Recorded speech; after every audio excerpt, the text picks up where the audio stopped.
Lalu apa taubat? Ya. Taubat di sini masdar dari kata taba. Masdar lainnya yaitu tawaban mataban tabatan takwibatan. Bisa diartikan juga taubat ini dengan kata arruju atau an-nadam. Apa arruju? Kembali. An-nadam penyesalan. Jadi intinya kalau menurut bahasa taubat ini adalah kembali kemana? Kembali kepada Allah dari kemaksiatan, ya, dari kebiasaan kita berbuat maksiat, kembali rujuk, ya, rujuk kembali kemana?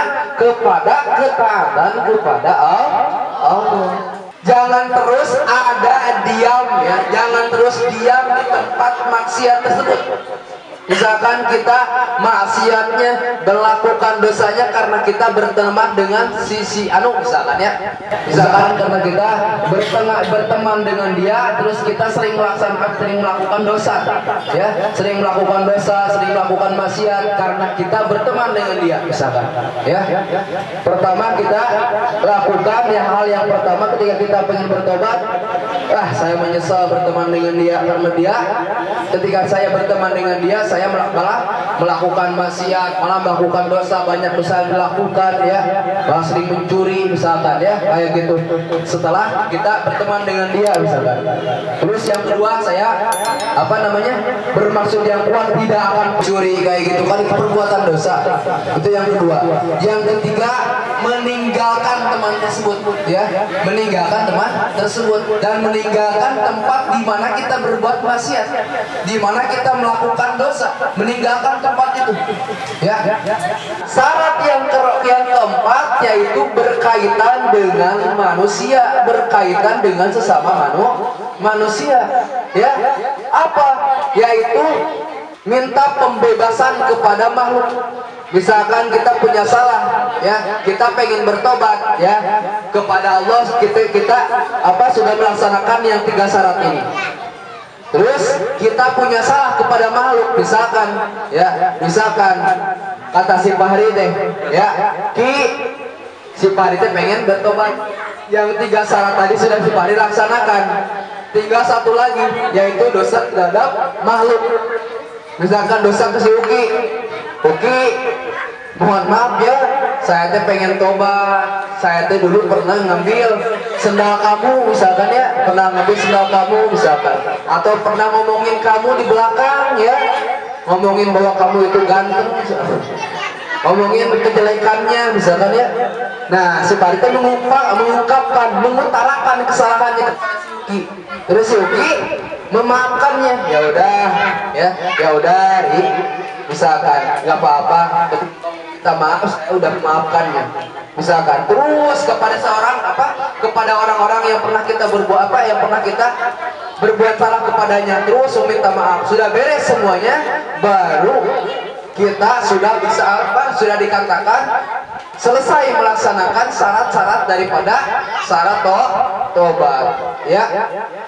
Nah, maka ketika kita sudah melaksanakan syarat-syarat tobat, ya, ketika kita sudah melaksanakan syarat-syarat tobat, Allah ampuni tobatnya, maka kita dosa-dosa kita pun terlahir seperti bayi lagi, ya, seperti bayi lagi, tanpa dosa sedikit pun, gitu, bersih, ya, karena dosa kepada Allah sudah kita tobati, dosa kepada sesama sudah kita tobati, ya, dengan cara kita meminta pembebasan kepada orang-orang yang kita buat salah. Terus apa rukun-rukunnya? Barusan syarat-syarat tobat, rukun-rukun tobat ada 3. Rukun tobat ada berapa? Ada 3. Yang pertama yaitu, ingat, betapa menjijikannya, ya, betapa menjijikannya dosa yang telah kita lakukan, maksiat yang kita lakukan. Itu yang pertama, rukun taubat, ya. Apa sih rukun taubat itu? Rukun taubat itu apa? Atau rukun enggak? Kalau rukun sholat seperti misalkan Rukun wudu itu rukun wudu. Rukun wudu ada berapa? Ada 6. Yang pertama niat, yang kedua hor, yang kedua membasuh. Ini dulu atuh. Membasuh muka, yang kedua, yang ketiga membasuh tangan sampai mana? Seko. Yang ketiga, yang keempat mengusap rambut. Ya, yang kelima jangan itu bukan sunnah. Kemana langsung ke kaki ya? Kan yang rukunnya fardu ya. Apa? Yang kelima kaki, kedua kaki sampai mana? Maka kaki yang keenam tartib atau tertib. Nah, gitu. Nah, rukun taubat kan seperti itu, ya. Rukun itu ya ketika kita melaksanakannya, pelaksanaannya gitu ya, rukun itu. Nah, ada 3. Yang pertama yaitu mengingat bahwa dosa atau maksiat yang kita lakukan itu ya sangat menjijikan gitu ya. Sangat ilfil lah gitu ya kalau bahasa Jerman nama. Nah, yang kedua yaitu ingat betapa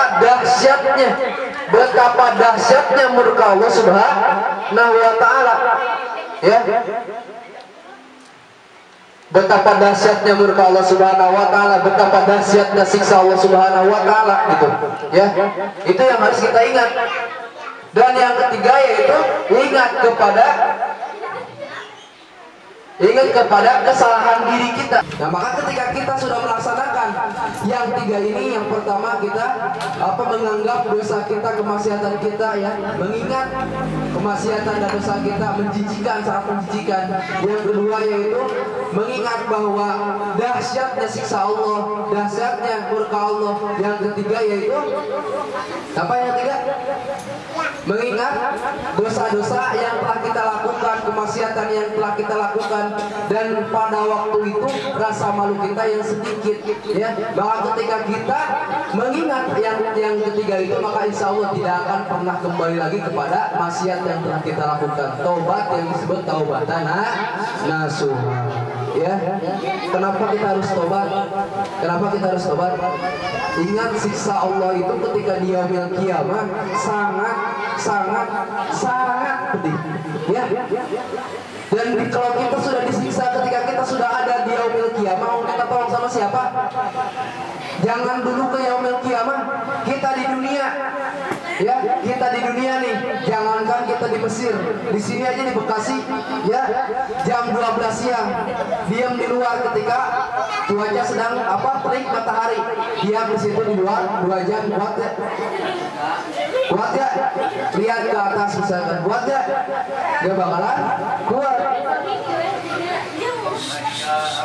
Maka bagaimanakah panasnya api neraka yang begitu panas, bahkan sebagian kaul ya menyebutkan bahwa api neraka itu bukan merah, bukan biru, tapi bentuknya itu hitam.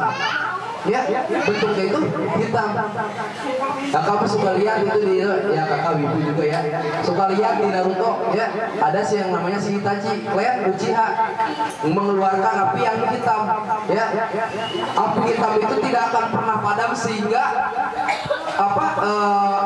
benda yang dibakarnya akan musnah. Sebelum musnah, api itu tidak akan pernah padam sekalipun dipakai air. Nah, itu baru di anime gitu ya. Apalagi yang bentuk aslinya api hitam, api neraka. Masya Allah. Ya. Maka dikatakan siksa yang paling ringan itu ketika kita melangkahkan kaki kita nih atas polo kita, kepala kita itu gelorok seperti air mendidih. Itu siksaan yang paling ringan, bukan yang paling pedih, siksaan yang paling ringan. Maka apakah kita sanggup atas siksaan tersebut? Naudzubillah summa naudzubillah ya. Ya. Yang kedua, misalkan kita terlalu lama ya, udah 5:30. Intinya kita harus senantiasa bertobat kepada Allah Subhanahu wa taala karena para wali pun bukan beliau tidak pernah melaksanakan dosa, bukan tidak pernah beliau melaksanakan tidak, astagfirullahaladzim, para wali pun bukan tidak pernah melakukan kesalahan, ya. Para wali pun suka melakukan kesalahan, namun beliau suka ketika melakukan kesalahan, kemakruhan sekecil apapun kesalahan tersebut beliau langsung tobat. Ya, kotor seperti misalkan apa? Seperti misalkan baju kita kotor sedikit, cuci, kotor sedikit, cuci, kotor sedikit, cuci, maka baju kita akan selalu bersih apa kotor?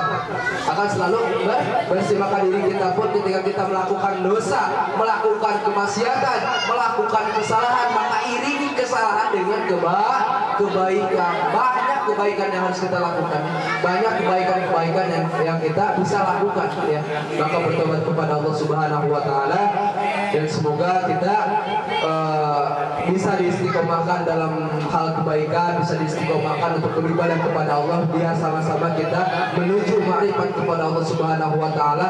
Dan bukan hanya di Insan Bakti Pertiwi saja kita dikumpulkan, namun kita dikumpulkan kembali di surganya Allah Subhanahu wa taala. Amin amin ya Allah ya rabbal alamin. Wabillahi taufiq wal hidayah. Wassalamualaikum warahmatullahi wabarakatuh.